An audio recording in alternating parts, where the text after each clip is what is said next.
Special thanks to this company for sending us their CCS1 to TPC adapter. This is a Tesla to CCS1 adapter.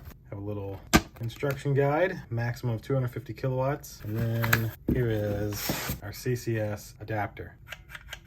So this goes right into the Tesla port for the standard North American adapter. And then this is your CCS port where you'd be able to plug in a CCS plug. Let me show you this actually on my Tesla.